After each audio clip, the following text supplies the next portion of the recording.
Bom, aqui para finalizar os sólidos metálicos, né? A gente então, o, como é que nós, ser humaninho, conseguimos descobrir que jeito que esses átomos estão ligados entre eles? Bom, o principal instrumento para medir, que é o mais usado, né? Para medir a distância entre os átomos, que jeito que esses átomos se organizaram de forma estrutural, é a difração de raio-x. Então, acho que uma coisa que eu já expliquei antes, né? Não vou explicar com mais detalhe agora, mas é aquele esquema. A gente vai incidir a radiação de raio-x, então a luz, né? Ela tem um comportamento de onda, né? E aí esse comportamento de onda aqui, ele vai passar por esses buracos aqui, e à medida que ele passa por buraco, ele assume uma nova frente de onda. E a gente vai ter uma frente. Então, várias radiações passam por um buraco, assumem novas frentes de onda, né? E aí, depois essa nova frente de onda passa por outro buraco, assume outra frente de onda e assim por diante. E depois, lá no final, a gente começa a observar interferências construtivas e destrutivas. E é baseado na interpretação dessas interferências construtivas e destrutivas é que a gente consegue dizer em quantos buracos a luz passou. Ah, a luz passou por um buraco, o buraco era tal tamanho, né? Ah, tem um buraco tanto distância em relação a outro buraco. Então, é isso. Vendo as interferências construtivas e destrutivas da luz, a gente consegue descobrir quais são as distâncias dos buracos aonde aquela luz atravessou o material, tá? E essa é a técnica de difração do raio-x. Mas também tem um jeito meio mais grosseirão de fazer, se imaginar qual dos 14 retículo Braval que aquele metal está fazendo ligação. É fazer o seguinte cálculo, é uma coisa bem idiota assim, mas é interessante, né? Que é a gente considerar a densidade do material. Porque o que é densidade?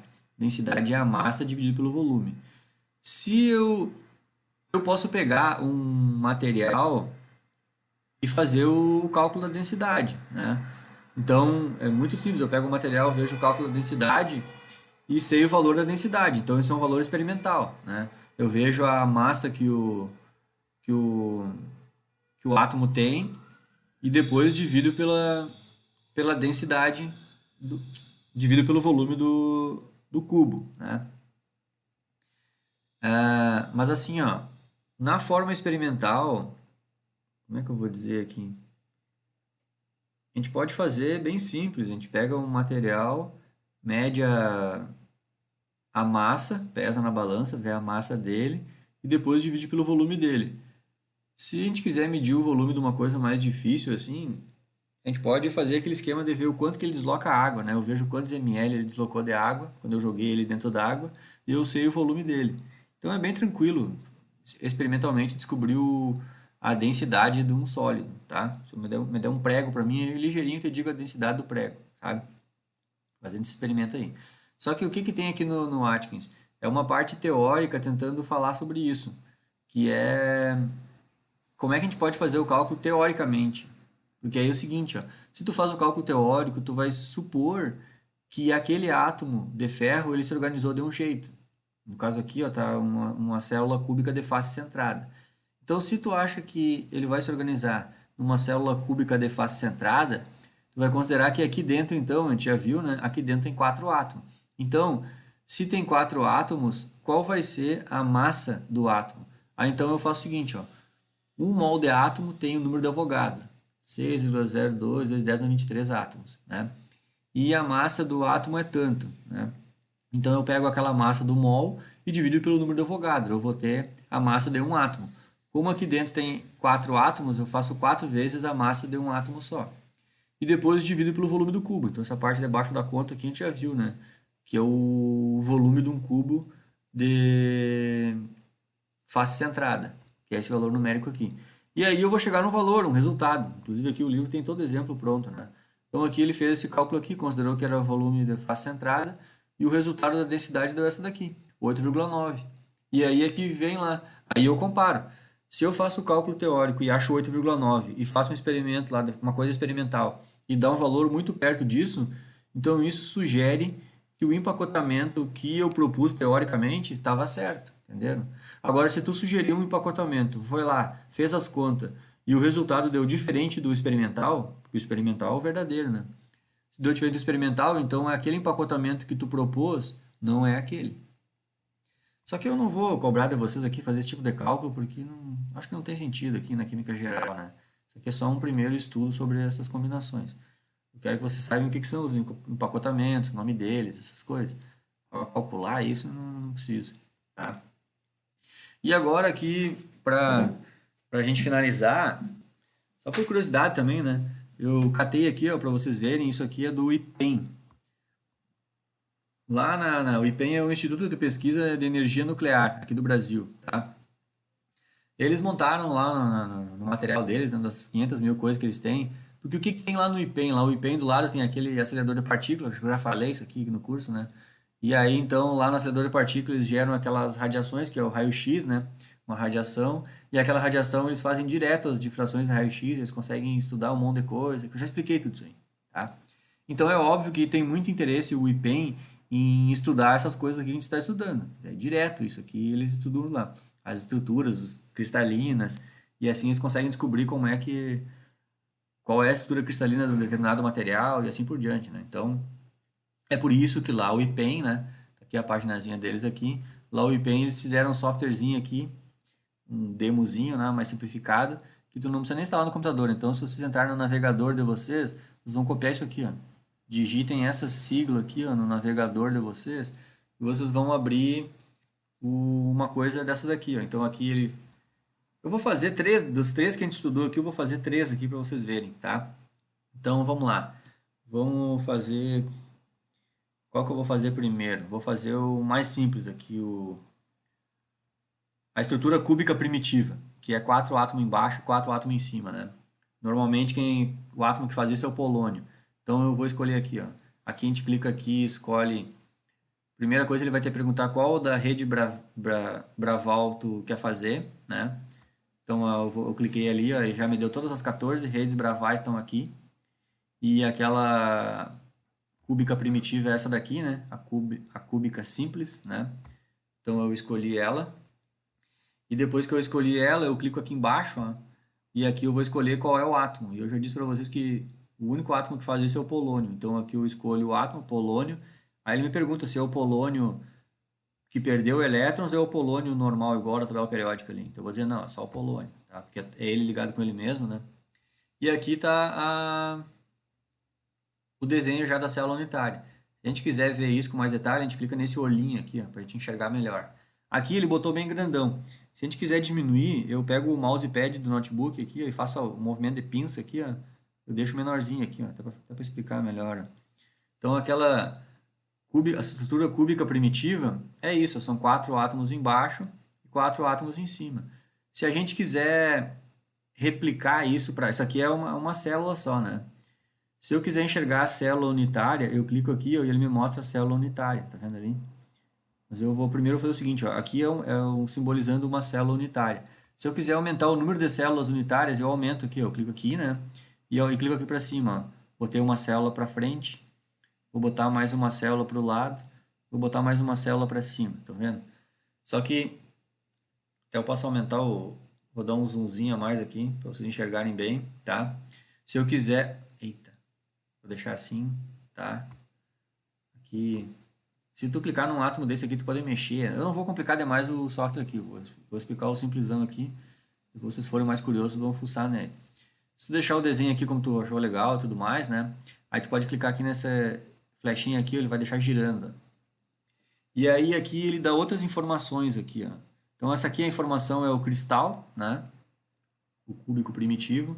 Se eu baixar aqui ó, uma informação, ele me mostra a célula unitária. E, inclusive, ele mostra bem direitinho o quanto do átomo tá para dentro da célula. Aqui dá bem direitinho para ver que a gente tem... Eu não posso botar o mouse em cima porque ele quer que eu fale dos átomos, né? Então, mas assim, ó, vocês conseguem ver que a gente tem... Vou só falar aqui. Para a parte de cima, a gente tem 1/8 de cada átomo ali, né? Então, a gente tem 4 1/8. E para baixo também. De modo que se tu somar os 8 1/8 dentro desse cubo aí, na real, a gente tem um átomo só do polônio, né? E aí ele simboliza os outros cubos lá, né? E aqui ele dá outras informações. Se tu clicar mais uma vez para baixo, ele deixa a célula central com um átomo inteiro. só para te enxergar que nem todo o átomo está para dentro, né? Inclusive aqui fica bem fácil de ver ó, que aquilo que eu falei aquela hora, eu vou só botar o mouse aqui, ó, prestem atenção nesse átomo aqui, ó, nesse, não dá para botar o mouse ali, né? Esse aqui, ó, esse polônio aqui, ó, tá? Bem do canto. Vocês conseguem enxergar que ele está participando de 8 células, ó. Por isso que para dentro de uma célula tem 1/8. A gente tem ele num quadradinho de baixo, fixem naquele lá. Ele participa de 4 cubos para baixo e 4 cubos para cima, né? Se vocês prestarem atenção nesse átomo aqui, ó, só como exemplo, né? Ele participa de 4 cubos para baixo e 4 cubos para cima. Bom, então, e aí aqui chama, o que mais que tem aqui, para quem me mostra, ele mostra esse aí, os cubos, aqui só um átomo, para te ter uma noção como é que fica só um átomo, e aqui só os cubos, né? Então, tu tem vários jeitos de tu enxergar. E aqui toda a estrutura cristalina. Então, agora aqui a estrutura cristalina do cubo primitivo. Então, agora eu vou fazer um outro que é o ferro, que é o cúbico de corpo centrado. Então, de novo, eu venho aqui, abro uma página vazia lá, né? Eu vou deixar as 3 aqui. Vou abrir uma nova vazia. Venho aqui, escolho qual que é o retículo Braval que eu quero. O cubo de corpo centrado está esse aqui, ó, o BCC, tá? Escolho a rede central, venho aqui embaixo, escolho qual o átomo que eu quero, clico nessa bolinha aqui. Aí eu quero que isso aqui seja o átomo de ferro. Aqui, ferro. Aí é o ferro que não perdeu nenhum elétron ainda, então tá aqui, o tamanho dele. E deixa eu aqui, vou clicar no olhinho. Aqui vou dar uma diminuída no zoom, tá? Vamos fazer de novo aquele esquema ali, eu vou clicar aqui de novo, aqui em cima, e vou botar mais uma célula para frente, uma para o lado e mais uma para cima, tá? E aí aqui, vou dar mais uma aumentadinha, não, nem tanto. Aqui tá bom. E aí vou deixar girando. E aqui de novo, a gente vai começar, vou mostrar para vocês aqui bem direitinho, ó.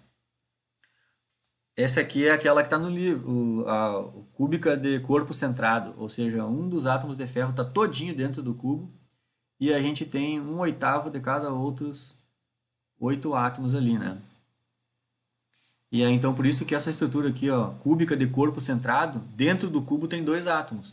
Um está todinho dentro e depois 1/8 de 8 átomos. 1/8 de 8 átomos dá um átomo, né? Então dentro de um cubo a gente tem 2 átomos de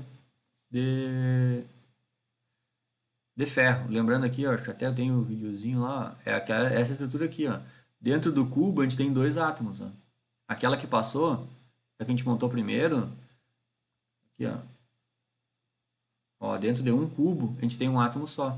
Esse desenho aqui é o desenho que o cara fez aquela hora lá, esse garranchinho aqui, é esse desenho aqui, ó. Essa estrutura aí, tá? E agora a gente acabou de fazer o BCC, a cúbico de corpo centrado. E agora, então, por último, eu vou fazer a cúbica de face centrada. Então, eu venho aqui, um exemplo de cúbica de face centrada, deixa eu me lembrar aqui, eu falei aquela hora o zinco, né? Mas o alumínio é um outro átomo que faz cúbica de face centrada. Então, acho que eu vou escolher o alumínio aqui. Então, eu vou escolher, ó, primeiro a gente escolhe o retículo Braval, né?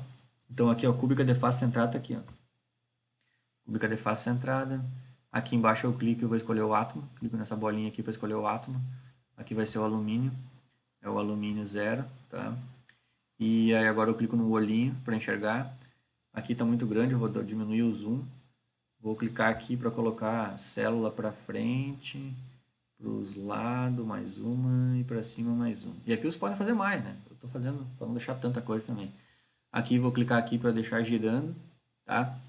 E aqui, vocês vão ver aqui, ó, a célula unitária. Ó.